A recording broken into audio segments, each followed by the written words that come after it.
Oh boy, it is hot today. And I know my camera has gotten hot many, many times before. So that's why I had to buy a fan.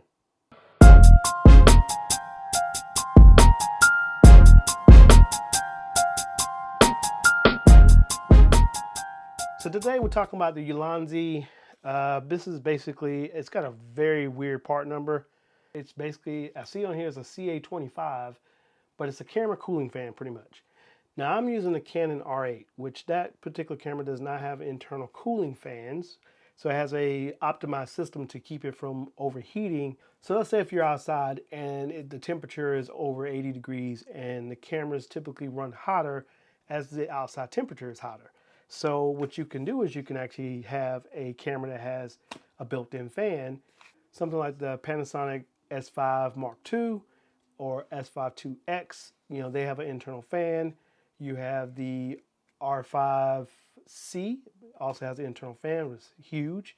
But this allows you to adapt this to pretty much any camera that has enough space behind the display. If your display either tilts or swivels out, it's better if it swivels out because that way you can still utilize the screen.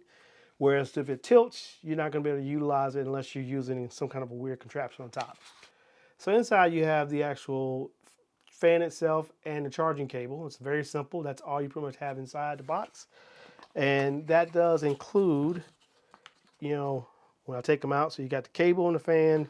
At the very bottom, there is some adhesive tape. There's two of these in here. And these are what you would use to attach to the back of your camera. Now, keep in mind, there's only two.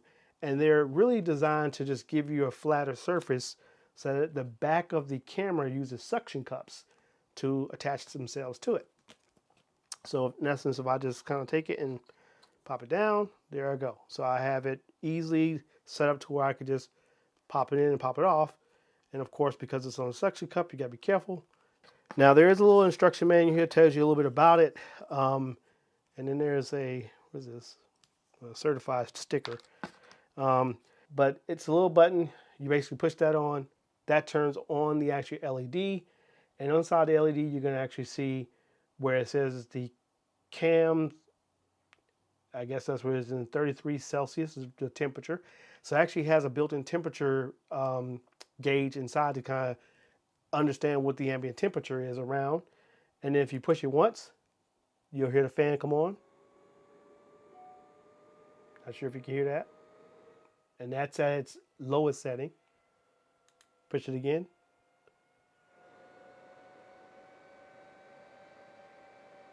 And that's its highest setting. And you can feel a nice gentle breeze on the back of your hand. So what it's really doing is just cooling off through this, or if your camera has the right type of material, you know, it's going to just cool off right through the plastic because there's a heat sink right behind most of those cameras, which is where your sensor's at anyway. Push it one more time, that turns it off. So that's pretty much it. There's a USB Type-C port here to charge it. I think it took me about 45 minutes to charge it out of the box. Now, I think realistically it says around an hour and a half to do a full charge.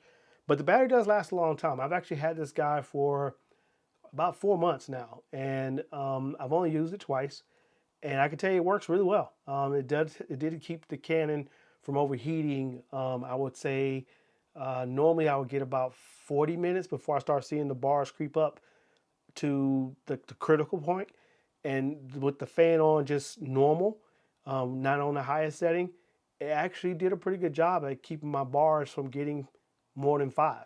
So it kept the camera somewhat cool inside, just kind of generating air to the back of it.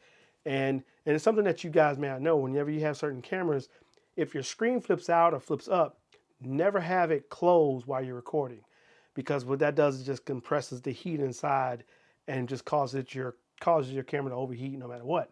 Unless you have a camera that has a built-in fan like the Panasonics or the higher-end Canons, they all have some kind of a built-in fan system inside of them. So, and there's several other cameras out there. There's definitely the cinema cameras that have a total different, system that's set up. And of course, Blackmagic. Those are the cameras I know that have a built-in fan to kind of keep them from overheating.